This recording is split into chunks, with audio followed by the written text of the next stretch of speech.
Et bonjour à tous, je suis Cyramor et aujourd'hui on va changer un petit peu des Pokémon et de ce qu'on fait d'habitude sur la chaîne. Alors oui, encore une petite nouveauté, on va ouvrir du Yu-Gi-Oh en japonais. Aujourd'hui on a une display Flames of Destruction en OCG, donc en japonais. C'est une série qui date de 2018 dans laquelle on peut sortir de très jolies cartes. Ce qu'on va chercher principalement dedans, ce sont les Ultimates rares, les Secrets rares et la Ghost de la série qui sont absolument magnifiques. Pourquoi on va ouvrir ça en japonais plutôt qu'en français ou en anglais? En japonais, les prints sont généralement d'un petit peu meilleure qualité et les ratios sont un petit peu meilleurs. Moi j'aime beaucoup ouvrir du Yu-Gi en japonais, je trouve que c'est très sympa et pour une fois, cette display on va l'ouvrir en vidéo afin de vous la partager également. Donc c'est parti, on va avoir 30 boosters à l'intérieur de la display. Il y a beaucoup de secrets différentes existantes dans cette série. Il y a une seule Ghost à aller chercher, des Ultimates, il n'y en a pas tant que ça. Je sais pas combien il y en a exactement, j'ai pas regardé, mais il doit y en avoir 6-7 peut-être. Donc ça va être assez cool à déballer. Techniquement, ce qu'on s'attend à avoir, c'est en gros une secrète et une Ultimate. La Ghost, ce serait très très cool parce que les cartes sont vraiment jolies. Il n'y a pas de cartes qui ont vraiment une valeur pécuniaire à l'intérieur de ce set. Là, c'est vraiment juste pour l'aspect joli de la carte, pour la collection, qu'on ouvre ça. Donc allons-y, c'est parti. On va démarrer avec un premier booster. On en a 30 à déballer, c'est beaucoup, 30 sur les displays japonaises, mais c'est des petits boosters qui ne contiennent que 5 cartes. Allez, go pour le premier. Je m'arrête pas sur les noms des cartes, évidemment, en japonais, je suis incapable de les lire. On va s'arrêter uniquement sur les différentes raretés pour vous les présenter. On démarre directement avec une ultra rare. Ça, c'est très très cool, Ultra rare en Yu-Gi-Oh! C'est quand tu as le nom qui brille en doré et que l'illustration est brillante. Si le nom ne brille pas et que la carte brille, c'est une super rare. Après les secrètes, les ultimates, il y a un aspect différent qui est ajouté, un petit pattern un peu différent sur les cartes. Je vous les montrerai quand on en aura. Une ultra rare, c'est déjà très cool. Des ultra rares, techniquement, il y en a 2 à 3 par display. Sur le japonais, ça dépend des années, ça dépend des séries. Là, ça date un petit peu, c'est 2018. Il me semble que les displays plus récentes sont un peu plus généreuses en hit que les anciennes. Mais on va aller découvrir ce qu'on peut avoir là-dedans. Une rare simple, donc rare simple non brille en argenté, mais la carte n'est pas brillante. Ça, je mets même pas de côté. Les rares, c'est vraiment ce qu'on peut avoir de plus basique comme dernière carte dans ces packs. Et je crois que quand on a une super rare, elle se situe pas sur le dernier slot du booster, elle va se situer sur l'avant-dernier. Alors, 11, 8, nous aurons une rare à nouveau. Bon, il va y en avoir beaucoup, des boosters avec des rares, c'est plutôt normal. Ce qui va nous intéresser, c'est les hits un petit peu plus gros qu'on va avoir, les Ghosts, les Ultimates, les Ultras aussi, c'est très bien, et les Secrètes, à supposer qu'on en ait, parce que je crois que les ratios sont pas préétablis, t'as pas de garantie dans les displays sur tout ce qui dépasse les ultra rares. Allez, on enchaîne, on va faire les 30. Ça va aller assez vite, comme on s'arrête pas sur les noms. Et à la fin, évidemment, on fera un petit récapitulatif de ce qu'on a eu. Alors, bon, rien de spécial ici. Et une rare simple. Pour le moment, une seule carte intéressante, une ultra rare. C'est du basique pour le moment, même si les ultras c'est déjà très cool, les ultras on est sûr d'en avoir en ouvrant une display. En revanche, les ghosts, les ultimates, les secrètes, c'est un petit peu plus prisé. Rare à nouveau. C'est le fond de la display qui va être chargé.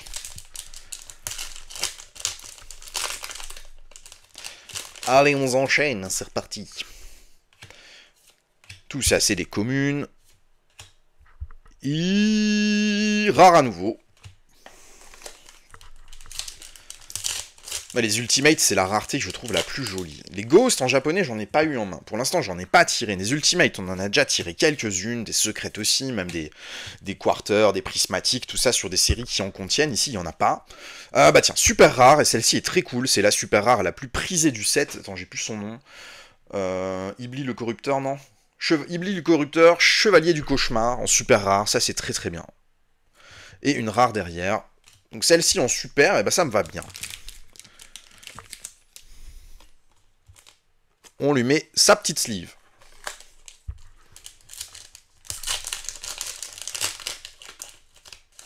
Et Zerody, j'aimerais bien qu'on tape une petite ulti, une secrète, un truc comme ça, un peu sympa, qui sorte de l'ordinaire, ce serait très très cool.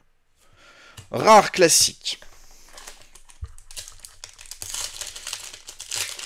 Après, je m'intéresse pas du tout au jeu, hein. Moi, c'est vraiment l'aspect collection sur Yu-Gi-Oh! Qui m'intéresse. Donc, que les cartes soient jouables ou pas, je m'en fiche. Ce qui m'intéresse, c'est clairement les effets sur les cartes. Je trouve que Yu-Gi-Oh! C'est des séries qui sont très bien imprimées en japonais. Les effets sont magnifiques quand on tombe des trucs vraiment sympas. Et c'est bien ce qu'on vient chercher là, hein.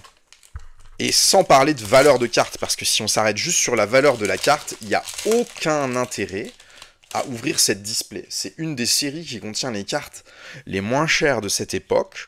Je crois que la carte la plus chère doit valoir une vingtaine d'euros sur la série, donc c'est vraiment inintéressant d'ouvrir ça si c'est uniquement pour un aspect spéculatif. Ça c'est très beau, par contre en super rare j'aime beaucoup. Et ouais, elle est jolie aussi l'élu sur cette carte-là. C'est une rare simple celle-ci. Allez, 2 super rares et une ultra pour le moment.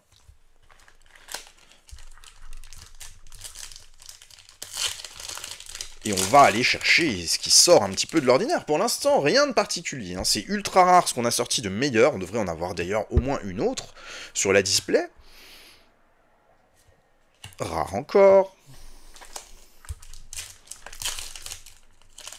Et le goal, clairement ce serait la Ghost. S'il y a une carte que je voulais tirer moi-même, ce serait la Ghost. On pourrait l'acheter cette Ghost, elle coûte pas cher, mais c'est pas pareil.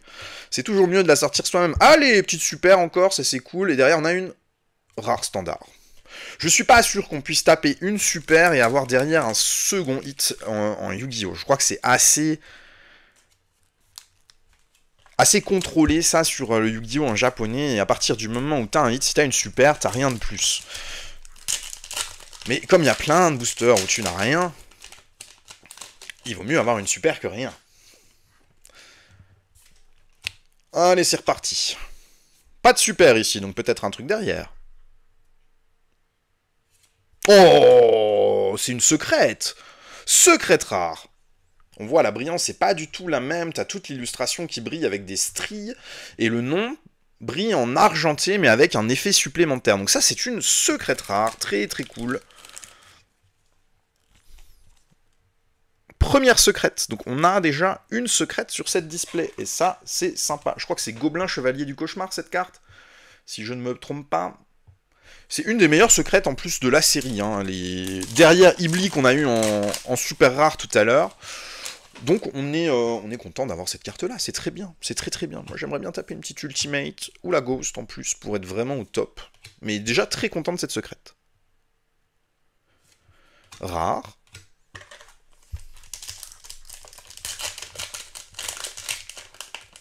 Yu-Gi-Oh! C'est très satisfaisant à ouvrir pour la collecte, parce qu'il y a beaucoup de jolies illustrations. Encore une fois, hein, je parle pas du jeu, je parle juste de l'aspect collection qu'on peut avoir sur Yu-Gi-Oh! C'est pas une série qui va rappeler énormément de choses en termes de nostalgie, celle-là, mais on va y trouver des très belles cartes. Oh, une ultra rare, elle est très très belle aussi, cette illustration qui est faite de ce personnage. J'aime beaucoup. Ça me va très très bien. Deuxième ultra rare, on a 2 ultras et une secrète pour le moment, plus les super. Donc techniquement... on doit pas être loin de ce que contient une boîte classique, au minimum, en Yu-Gi-Oh! De cette époque. On peut avoir évidemment plus que ça, je pense qu'on va avoir une petite Ultimate, clairement. Mais on est déjà très très content là. Pas de super. Bon, c'est pas une ulti déjà. Rare.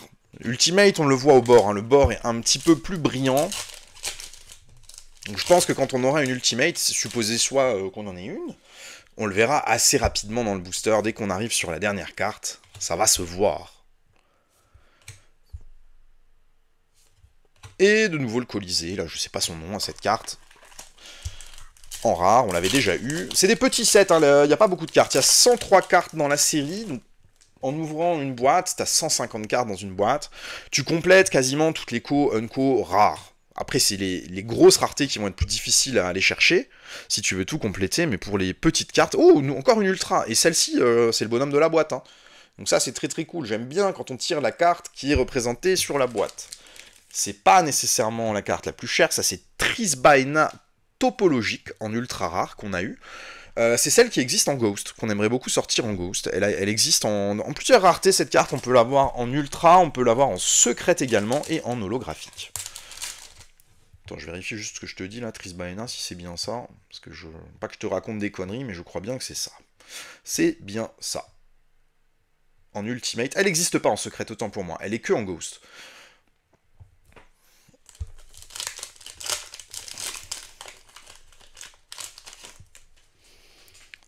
Comme elle est en ghost, ça remplace le fait qu'elle existe en secrète. Allez. Suivant. Rare, on l'avait déjà eu, le petit gobelin là.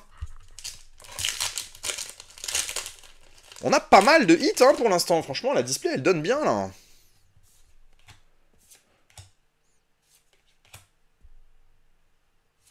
Rare encore. Ah, on l'avait pas eu celle-ci, on dirait un stade. Doit être un lieu.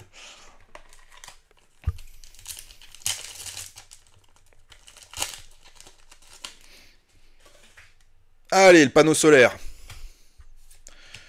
J'aime beaucoup cette illu aussi, elle est très jolie. C'est pas la première fois qu'on la voit, je l'aime beaucoup.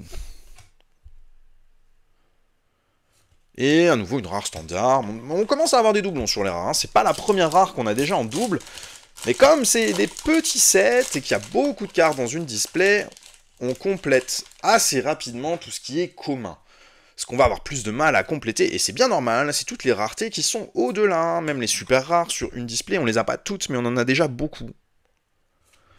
Rare encore, la petite fée, je crois pas qu'on l'ait vue celle-ci. J'ai pas souvenir de l'avoir déjà tirée. On a une petite série de boosters qui contiennent rien. Il faudrait bien avoir une petite une deuxième secrète. Moi je veux une ulti. Hein. Les ultimates, c'est vraiment la rareté, je trouve, la plus jolie dans Yu-Gi-Oh! Le pattern est très très beau. On a une super rare, j'ai pris 2 cartes d'un coup, et une rare standard derrière. Allez, petite super en plus. Ça faisait un moment qu'on n'avait pas tiré un petit hit. Ça fait plaisir. On arrive gentiment à la fin, mais il nous reste encore, je pense, 6 ou 8 packs. Mets-moi ma petite ghost. S'il te plaît, ce serait sympa. Super encore une fois, très cool. Et bah du coup rare derrière. Chaque fois qu'on a eu une super, on n'a pas eu de second hit derrière. Je pense que c'est pas possible. On doit avoir une rare simple à chaque fois qu'on a une super. C'est des très belles illus, j'aime beaucoup. Je suis très content de ce qu'on a.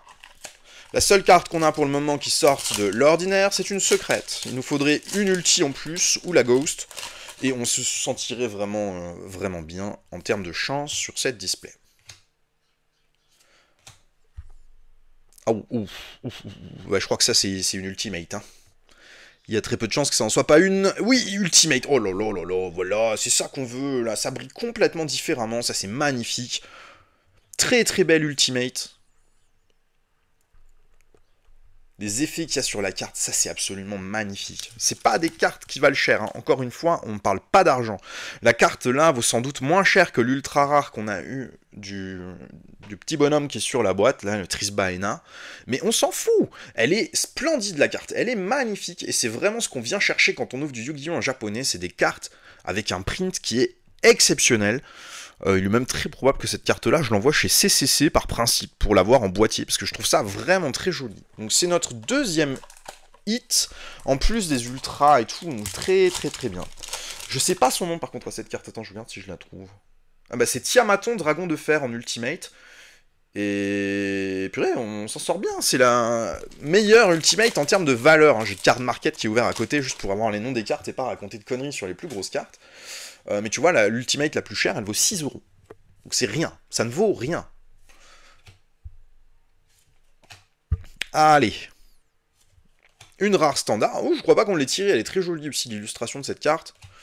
Et il nous reste quoi? Eh ben il nous reste 3 packs. Je crois que la Ghost, on va pas l'avoir. On pourrait avoir peut-être une deuxième secrète ou une deuxième ulti si on a du bol. En ultra, je pense qu'on a eu notre quota. Hein. Globalement, si on s'arrêtait là et qu'on n'avait plus du tout de hit, je pense que la display elle est déjà bonne. Hein. On a eu des très jolies choses. Allez, une rare standard, il nous reste 2 petits boosters pour terminer ça. Et après on fait le récap en regardant tout ce qu'on a eu. Et moi, je suis très content de ce qu'on a eu sur cette boîte, c'est très très cool. Allez. Super encore. Oh, trop bien, j'adore cette illu. On dirait la dame... Comment c'est son nom, là, qu'il y a eu dans une série récente, qui est en Ghost. Merde, j'ai plus le nom de la carte, j'ai plus le nom de la série non plus. Photon Hypernova, non, c'était pas là-dedans? Je sais plus. En tout cas, ça ressemble à une Ghost qui est sortie récemment sur un set, cette illustration-là. Une rare derrière, mais on a encore une super rare, ça c'est très très bien. Et il nous reste un petit dernier booster pour une petite Last Pack Magic.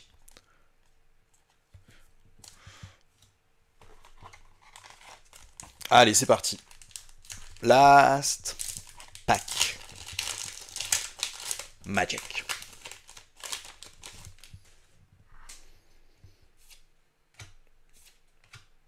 Super, non. Allez, un petit hit pour terminer. Non, une petite rare. On termine de façon très basique. Tant pis. Allez, on va regarder ce qu'on a eu. On va mettre les deux plus intéressantes à l'arrière. Et c'est parti. Tiens, on va se trier le truc quand même. On va mettre les super d'un côté, les ultras de l'autre. Parce qu'on a eu quand même pas mal de super rares là. Hein. Super rare, bon, la meilleure super rare de la série, c'est celle-là. On a eu une, deux, c'est la deuxième meilleure super rare. 3, 4, 5, 6 super rares sur la display. 3 ultra rares sur la display, dont celle de la boîte. Ça, c'est très très cool. On a eu une ultimate rare, que je trouve très très belle. Hein. Enfin, vraiment, j'aime beaucoup. Tiamaton, dragon de fer. Et le gobelin, chevalier du cauchemar, en secrète. Donc, une secrète, une ultimate, 3 ultras et 6 super rares. Ce qui est très généreux. Ça correspond à peu près à ce que tu peux avoir là récemment sur les sets français quand tu ouvres une display. C'est à peu près équivalent, mais sur les sets très récents Yu-Gi-Oh! En japonais, tu as des possibilités un petit peu plus importantes. Les ratios sur toutes les raretés plus fortes sont meilleurs en japonais qu'en français, et je trouve que le print est d'une qualité incroyable en japonais. Donc là, si on doit résumer ce qu'on a tiré en valeur de cartes, je pense qu'on a tiré peut-être pour 35 ou 40 euros de cartes en tout, tu vois, si on regarde Card Market, ce qui est dérisoire compte tenu du prix de ces displays quand tu les trouves pas en France, hein, tu les importes, ça vient du Japon, ça coûte assez cher, mais peu importe. C'est un kiff de ouf à ouvrir, moi j'ai adoré et je suis très content des cartes qu'on a obtenues. La secrète et l'ultimate, elles vont partir en gradation chez CCC, par principe parce que je les ai tirées moi et que j'en suis très content, et on va essayer d'aller taper des grosses notes, parce que le 10 est carrément possible sur le japonais, même en gold label, voire en black label sur le japonais en Yu-Gi-Oh! Et on se retrouve très bientôt pour de nouvelles ouvertures Yu-Gi-Oh! J'ai énormément de quantités de displays qui vont arriver, j'en ouvre actuellement sur Voct. Je trouve que c'est des séries qui valent le détour et qui sont très intéressantes à ouvrir pour la beauté des cartes et la qualité du print qu'on peut y trouver. Merci d'avoir suivi cette vidéo, je te souhaite une très bonne journée, à bientôt, au revoir.